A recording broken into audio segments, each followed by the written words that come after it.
মহাজন বাবু, মই আপোনাৰ ওচৰলৈ বিশেষ এটা দৰকাৰত আহিছোঁ। আপুনি মোক অকণমান সহায় কৰিবনে? মোৰ ওচৰলৈ আজিলৈকে যিমান মানুহ আহে মোক সহায় বিচাৰি আহে। কওক কি হ'ল হৰিকান্ত? মহাজন বাবু, যোৱা ৰাতিৰ পৰা মোৰ মানুহজনী গাটো বৰকৈ বেয়া কৰিছে। তাইক মই চিকিৎসালয়লৈ নিব লাগে, কিন্তু মোৰ হাতত অলপো পইচা নাই। আপুনি অনুগ্ৰহ কৰি মোক কেইটামান পইচা দি সহায় কৰক মহাজন বাবু। হৰিকান্ত, তোক টকা ধাৰলৈ আগতেও মই দিছিলোঁ, তইতো সেই ধাৰ মাৰিলি জানো? এতিয়া বাৰু তোৰ মানুহজনী গা বেয়া বুলি তই আহিছ, মই বাৰু দিম, কিন্তু এটা চৰ্তত। তই তোৰ খেতিৰ মাটিকেইডৰা এইবাৰ মোক চঞ্জাই দিব লাগিব, কিন্তু নতুবা তই মোক টকাখিনি সুদে মূলে ধাৰ মাৰিব লাগিব। মহাজন বাবু, মই যিকোনো উপায়েৰে আপোনাৰ টকাকেইটা ধাৰ মাৰিবলৈ চেষ্টা কৰিম, কিন্তু আপুনি খেতিৰ মাটিকেইডৰা ল'ম বুলি নক'ব মহাজন বাবু। সেই মাটিকেইটাৰ ওপৰতে নিৰ্ভৰ কৰি মোৰ পৰিয়ালটো চলি আছে, কিন্তু সেই মাটিকেইডৰা যদি মই আপোনাক চঞ্জাই দিওঁ, আমি কি খাম, কেনেকৈ চলিম? অনুগ্ৰহ কৰি আপুনি এনেকৈ নক'ব মহাজন বাবু। মই যিকোনো প্ৰকাৰে আপোনাৰ টকাকেইটা ধাৰ মাৰিবলৈ চেষ্টা কৰিম। তেনেকৈ নহ'ব হৰিকান্ত, আগতেও তই টকা ধাৰলৈ দি বহুত হিচাপ কৰিবলগীয়া আছেই। এতিয়া যদি মই তোক টকা ধাৰলৈ দিওঁ, এইটো নিশ্চয়তা নাই যে তই মোক টকাখিনি ঘূৰাই দিব পাৰিবি। সেইবাবে কৈছোঁ, তই তোৰ মাটিখিনি আধা মোক দিবই লাগিব। যদি নিদিয় তেনেহ'লে মই তোক টকা ধাৰলৈ দিব নোৱাৰিম। মহাজন বাবু, আপুনি তেনেকৈ কিয় কৈছে? মই আপোনাৰ টকা নিশ্চয় ঘূৰাই দিম। বৰ্তমান মোৰ মানুহজনী গৰ্ভৱতী, তাইক মই চিকিৎসালয়লৈ নিব লাগে, গতিকে দয়া কৰি আপুনি মোক টকাকেইটা ধাৰলৈ দিয়ক। ঐ, তোক আমাৰ মহাজন বাবুৱে কি কৈছে তই শুনা নাই নেকি? বাৰে বাৰে যে তই একেটা কথাকে কৈ আছ, তোক টকা ধাৰলৈ দিব নোৱাৰে। আৰু তই কিয় আমনি কৰি আছ এনেকৈ? যদি তই এনেকৈ আমনি কৰি থাক, তেনেহ'লে তোক ইয়াৰ পৰা গতিয়াই উলিয়াই দিম। কিন্তু মই এতিয়া কি কৰোঁ, একোৱেই উপায় বিচাৰি পোৱা নাইছোঁ। মানুহজনীক এনে অৱস্থাত এৰিবও নোৱাৰোঁ। ইফালে মহাজন বাবুৱে যি চৰ্ত দিছে, সেই চৰ্তও মই মানিব নোৱাৰোঁ। কিন্তু মানুহজনীতকৈ মাটি মোৰ ডাঙৰ নহয়। মই মাটিয়ে দিওঁ, কিন্তু মানুহজনীক মই এই বিপদৰ পৰা উদ্ধাৰ কৰিব লাগিব। ঠিক আছে মহাজন বাবু, আপুনি যি চৰ্ত দিছে সেয়াই হ'ব। মই যদি আপোনাক টকাখিনি সুদে মূলে ধাৰ মাৰিব নোৱাৰোঁ, তেনেহ'লে মোৰ মাটিকেইডৰা আপোনাক মই চঞ্জাই দিম। এতিয়া মাত্ৰ আপুনি মোক টকা ধাৰলৈ দি সহায় কৰক মহাজন বাবু। ঠিক আছে তেনেহ'লে হৰিকান্ত, তই যদি তেনেকৈ কৈছ, মই তোৰ কথা মানি লৈছোঁ। আৰু তোক যিমান টকা ধাৰলৈ লাগে তই লৈ যাব পাৰিবি।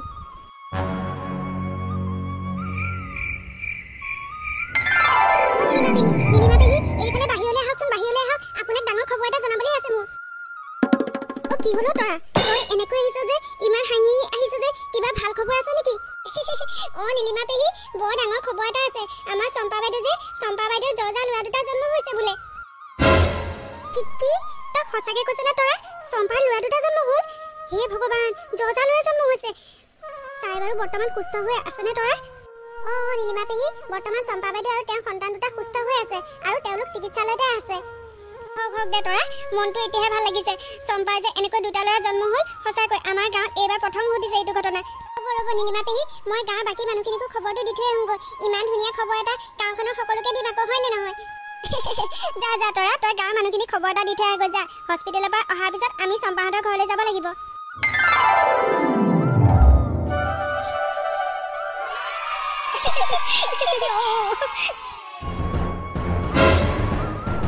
তৰা, কাঞ্চনমতী, নীলিমা, তহঁতি ইমান কুবাকুবিকে কলৈ যাবলৈ ওলাইছনো? আৰু যে একেবাৰে খিলখিলা হাঁহি আহিছ, একেবাৰে দাঁত দিপাৰি উলিয়াইলে, কি হৈছে মোকো ক আকৌ।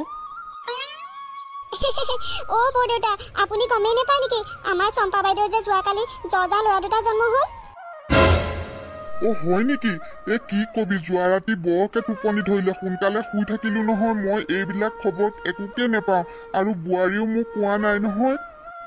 তেনেহলে এইটো মজা খবৰ দিলি তৰা।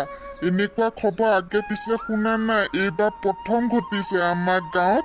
ইমান ভাল লাগিছে নহয়, আমাৰ চম্পা আৰু ল'ৰা দুটি জন্ম হ'ল।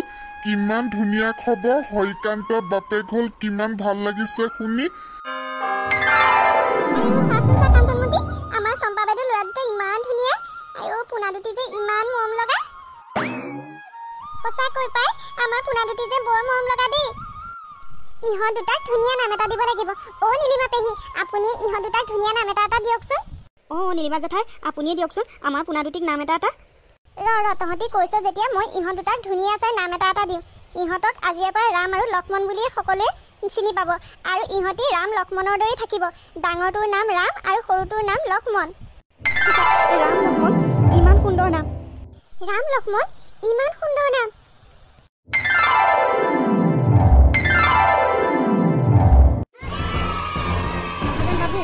আপুনি যে হৰিকান্তৰ লগত কি খেল খেলিছে মই ভালদৰে জানো, কিন্তু বেচেৰা হৰিকান্তই একো পাত্তাই পোৱা নাই। কি যে হ'ব কি মেলিব সি একোৱে ধৰিব পৰা নাই। বিষ্ণু, তইতো মোৰ লগত সৰুৰ পৰাই আছ ন, তই ভালদৰে মোৰ স্বভাৱটো চিনি পাৱ। হৰিকান্তৰ এই মাটিখিনিৰ ওপৰত মই কিমান দিনৰ পৰা নজৰ কৰি ৰাখিছোঁ। আচলতে কি জানো বিষ্ণু, হৰিকান্তৰ দেউতাক যেতিয়া জীয়াই আছিলে তেতিয়াৰ পৰাই মোৰ এই মাটিখিনিৰ ওপৰত নজৰ আছিলে। কিন্তু দুৰ্ভাগ্যক্ৰমে মই এই মাটিখিনি নাপালোঁ।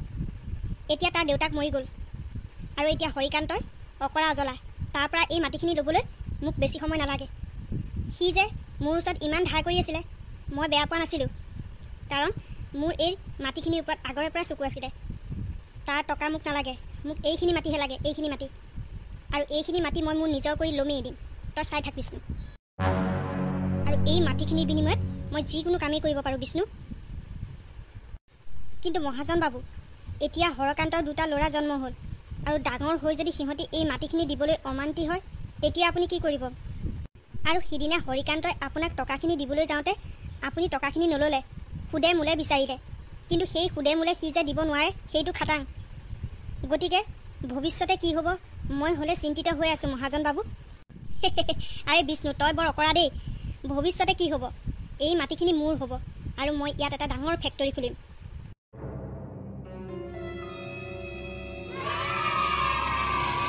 আপোনাৰ আকৌ কি হ'ল? আপুনি কিবা চিন্তাত থকা যেন লাগিছে। চম্পা, মই এটা ডাঙৰ চিন্তাত পৰিছোঁ হয়, কিন্তু মই তোমাক কেনেকৈ কওঁ চম্পা? কি চিন্তাত পৰিছে আপুনি? মোক আপুনি খুলি কওক। চম্পা, মহাজন বাবুৰ ওচৰত টকা সুদে মূলে বহুতখিনি হ'ল। মই সিদিনা অলপ টকা দিবলৈ গৈছিলোঁ, কিন্তু মহাজন বাবুৱে নাৰাখিলে। ক'লে বোলে মোক সুদে মূলে গোটেইখিনি আদায় দিব লাগিব, নহ'লে বোলে আমাৰ মাটিখিনি মহাজন বাবুৱে কাঢ়ি ল'ব। কি? মহাজন বাবুৱে আমাৰ মাটিখিনি কাঢ়ি ল'ব? অঁ চম্পা, মহাজন বাবুৱে মোক চৰ্ত দি ৰাখিছিলে, মই যদি গোটেইখিনি টকা সুদে মূলে আদায় দিব নোৱাৰোঁ তেনেহ'লে মোৰ মাটিখিনি আধা অংশ মহাজন বাবুৱে কাঢ়ি ল'ব। আৰু মই উপায় নাপাই সেই চৰ্তটো মানি লৈছিলোঁ, যিহেতু তোমাক চিকিৎসালয়লৈ নিবলৈ মোক বহুত টকাৰ প্ৰয়োজন হৈছিলে। সিদিনা মই অলপ টকা দিবলৈ গৈছিলোঁ যদিও মহাজন বাবুৱে নাৰাখিলে। মই বোলে গোটেইখিনি টকা সুদে মূলে আদায় দিব লাগিব। সেইকাৰণে মই দিনে ৰাতিয়ে বৰ চিন্তাত পৰিছোঁ। মইতো গোটেইখিনি টকা সুদে মূলে আদায় দিব নোৱাৰোঁৱে। এতিয়া মাটিখিনি হয়তো মোৰ হাতৰ পৰা গুচি যাব, মোৰ পিতৃৰ সম্পত্তিটো মই ৰাখিব নোৱাৰিম। মোৰ চম্পা, এয়া কেনেকৈ সম্ভৱ? আপোনাক সহজ সৰল পাই মহাজন বাবুৱে অন্যায় কৰিব বিচাৰিছে, আৰু আমাৰ মাটিখিনিৰ ওপৰত যে তাৰ আগৰে পৰাই চকু সেই কথা মই ভালদৰে জানো। মই এই মাটিখিনি তাক কাঢ়ি ল'বলৈ নিদিওঁ। মই আপোনাক কথা দিলোঁ। হয়তো তুমি ঠিকেই কৈছা চম্পা, আমাৰ মাটিখিনিত মহাজনৰ চকু আগৰে পৰাই আছিল। সেইবাবেই হয়তো সিদিনা সি টকাখিনি উভতাই পঠালে। তাক বোলে একেলগে গোটেইখিনি টকা লাগে, আৰু মই যে গোটেইখিনি টকা একেলগে দিব নোৱাৰোঁ সেইটো সি ভালদৰে জানে। কি কৰোঁ একোৱেই উপায় বিচাৰি পোৱা নাই। মহাজন বাবু মানুহটো বৰ ভাল মানুহ নহয়, কিন্তু তাৰ টকা পইচা আছে কাৰণে সকলোৱে তাৰ পৰাই টকা ধাৰলৈ লয়। উপায়ো নাই, মহাজন বাবুৱে টকা ধাৰলৈ নিদিলে আমাৰ কাৰোৱে দিন নচলে। সেইবাবেই মই বাধ্যত পৰি মহাজন বাবুৰ পৰা টকাখিনি আনিছিলোঁ। এতিয়া মই কি কৰোঁ একো উপায় বিচাৰি পোৱা নাই। আপুনি ইমানকৈ চিন্তা নকৰিবচোন, এই সমস্যাৰ কিবা এটা সমাধান নিশ্চয় উলিয়াব লাগিব। নেজানো আৰু কি হয় চম্পা, মোৰচোন কিবা এটা ভয় ভয়হে লাগিবলৈ ধৰিছে। এই মহাজন বাবু মানুহটো বৰ সুবিধাজনক নহয়। মই বাৰু তেওঁক বিশ্বাস কৰি ভুল কৰিলোঁ নেকি চম্পা? মানুহক বিশ্বাস কৰাটো জানো আপোনাৰ ভুল হৈছে? কিন্তু মহাজন বাবুৱে যে এনেকুৱা কৰিব বুলি আপুনিনো কেনেকৈ ভাবিছিল? আৰু এটা কথা, আমি এই মহাজন বাবুক ভালদৰে কথাটো ক'বগৈ লাগিব। যদি তেওঁ নেমানে তেনেহ'লে আমি আইনৰ কাষ চাপিব লাগিব। এতিয়া আপুনি চিন্তা নকৰিব, মই ভাত বনাই থৈছোঁ, আপুনি ভাত খাই কামলৈ যাওক। ঠিক আছে বাৰু চম্পা, মই তেনেহ'লে ভাত খাই কামলৈ যাওঁ। ৰাম, লক্ষ্মণ। দেউতা, তুমি কামলৈ যোৱা নেকি? অঁ ৰাম, মই কামলৈ যাওঁ। তোমালোকে ঘৰতে খেলা ধূলা কৰি থাকিবা দেই। আৰু এটা কথা, মাক কিন্তু তোমালোকে বৰকৈ আমনি নকৰিবা। তোমালোকে ভাত পানী খাই অকণমান খেলা ধূলা কৰি থাকিবা। হ'ব দেউতা। বিষ্ণু, অহা সপ্তাহৰ পৰা আমি আমাৰ ফেক্টৰীৰ কাম ইয়াত আৰম্ভ কৰিম বুলি ভাবিছোঁ। আৰু এই ফেক্টৰীৰ দায়িত্ব মই তহঁত দুটাক দিছোঁ। অতি সোনকালে তহঁতি যি কৰিব লাগে সকলো কৰ, যাৱতীয় কাম কাজ সকলো কৰ, আৰু যিমান টকা লাগে মই দিম। গতিকে তহঁতি আজিৰে পৰা কাম আৰম্ভ কৰি দে। অঁ হৰিকান্তচোন, তই আহিলি ভালেই কৰিলি। তোৰ লগত মোৰ ইম্পৰ্টেণ্ট কথা কেইটামান পাতিবলগীয়া আছে। মহাজন বাবু, কি কথানো কওকচোন? তোক মই ইমান দিন সময় দিলোঁ, কিন্তু তই মোৰ টকাখিনি সুদে মূলে আদায় দিব নোৱাৰিলি। গতিকে এই মাটিখিনিত অহা সপ্তাহৰ পৰা মই এটা ফেক্টৰী আৰম্ভ কৰিম বুলি ভাবিছোঁ। এয়া কি কৈছে মহাজন বাবু? মোৰ মাটিত আপুনি ফেক্টৰী কৰিব? এয়া কেনেকৈ সম্ভৱ? এই মহাজন বাবুৰ বাবে সকলোবোৰেই সম্ভৱ। এয়া মোৰ মাটি এতিয়াৰ পৰা, আৰু ইয়াত মই মোৰ ফেক্টৰী খুলিম। তই যদি ইয়াত কিবা গণ্ডগোল কৰ নহয়, এনেকুৱা পানিছমেণ্ট দিম তই জীৱনতো ভাবিব নোৱাৰিবি। মহাজন বাবু, আপুনি মাত্ৰ মোক অলপ দিন সময় দিয়ক। মই আপোনাৰ টকাখিনি সুদে মূলে ঘূৰাই দিম। কিন্তু মোৰ এই পিতৃৰ সম্পত্তিখিনিত আপুনি ফেক্টৰী নকৰিব। মই আপোনাক ভৰিত ধৰিছোঁ। তই মোৰ ভৰিত ধৰি লাভ নাই, বুজিছ হৰিকান্ত? এয়া মোৰ ড্ৰিম প্ৰজেক্ট হয়। মই বহুদিনৰ পৰা এইটো ভাবি আছিলোঁ। যে মই ইয়াত এটা ফেক্টৰী খুলিম। আজি মোৰ সেই সপোন পূৰণ হ'বলৈ গৈ আছে। গতিকে তই মোক বেছি আমনি নিদিবি। মই যি কৈছোঁ তই সেয়া শুন, নতুবা তোৰ পৰিয়ালটোৰ ওপৰত ডাঙৰ বিপদ আহিব পাৰে।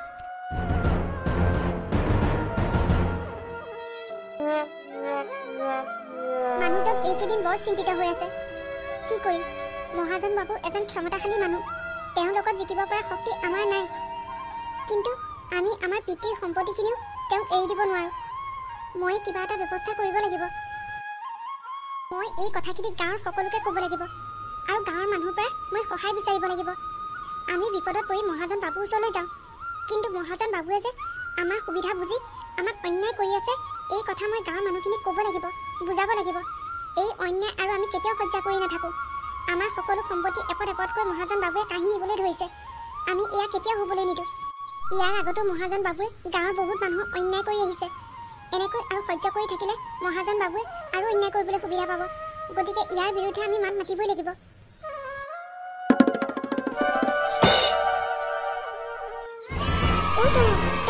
এইফালে আহচোন, এইফালে আহ। চম্পা বাইদেউচোন, কি হ'ল আপোনাৰ? এনেকৈ লৰালৰিকৈ মাতিছে যে? তৰা, মই এটা বিশেষ দৰকাৰ তোৰ ওচৰলৈ আহিছোঁ।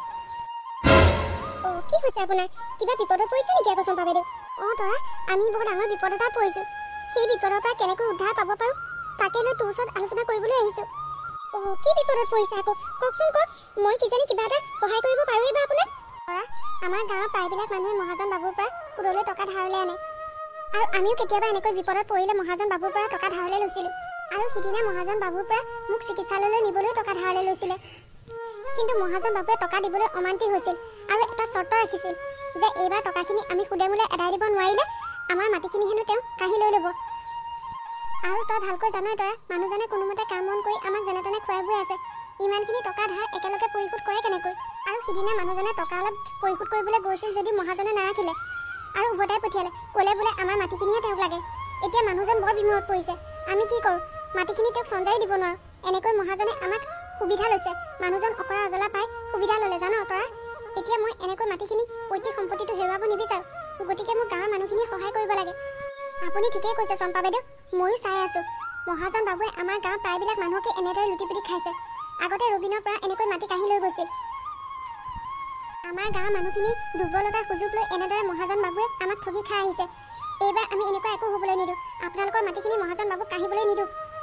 যিকোনো উপায় মহাজন বাবুক এইবাৰ এশিকনি দিব লাগিব। তেওঁ যদি এনেকুৱা কৰি থাকে আমাৰ গাঁৱৰ মানুহবিলাক আৰু দুখীয়া হৈ গৈ থাকিব। কিন্তু চম্পা বাইদেউ, মহাজন বাবুক আমি কেনেকৈ এশিকনি দিওঁ? মই এটা বুদ্ধি সাজিব লাগিব। ৰ'ব, আমাৰ গাঁৱৰ প্ৰায়বিলাক মানুহে মহাজন বাবুকেই বিশ্বাস কৰে। গতিকে তেওঁলোকক মান্তি কৰাবলৈ মই এটা উপায় বিচাৰিব লাগিব চম্পা বাইদেউ। মোৰ ওচৰতো এটা উপায় আছে, মই কওঁ শুনা। চম্পা বাইদেউ, আপুনি ঠিকেই কৈছে। এনেকুৱা কিবা এটা আমি উপায় বিচাৰিব লাগিব। ঠিক আছে তেতিয়াহ'লে মই এতিয়া ঘৰলৈ যাওঁ।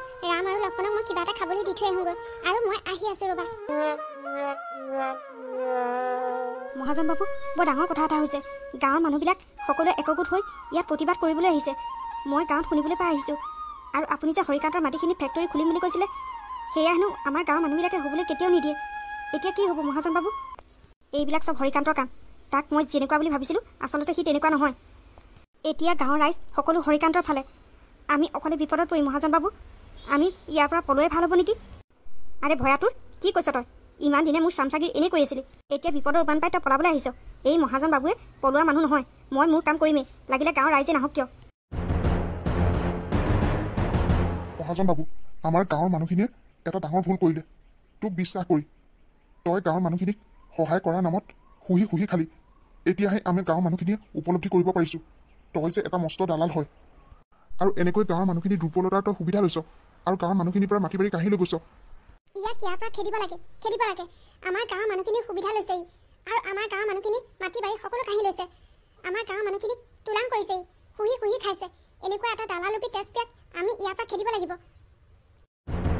মহাজন বাবু, ব'লক আমি ইয়াৰ পৰা পলাই যাওঁ, নতুবা গাঁৱৰ মানুহখিনিয়ে আমাক সোধাই নেৰিব কিন্তু। আৰু বিষ্ণু, তই যে এই মহাজনৰ সদায় চামচাগিৰি কৰি থাক কিয় হা?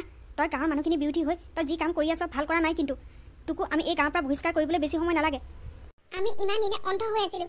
কেইটামান টকাৰ বিনিময়ত এই মহাজন বাবুৱে যে আমাক এটা ডাঙৰ অন্যায় কৰি আছে সেই কথা আমি বুজিবই পৰা নাছিলোঁ।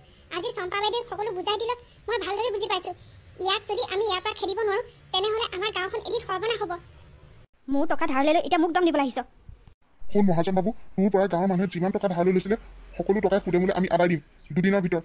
কিন্তু তোক আমি আমাৰ মাটি এৰি কেতিয়াও নিদিওঁ। তই ভুলতো নাভাবিবি, আমাৰ গাঁৱত যে তই ৰাজত্ব কৰিবলৈ পাবি। আমাৰ পৈতৃক সম্পত্তি তোৰ হাতত আমি কেতিয়াও এৰি নিদিওঁ, কেতিয়াও নিদিওঁ।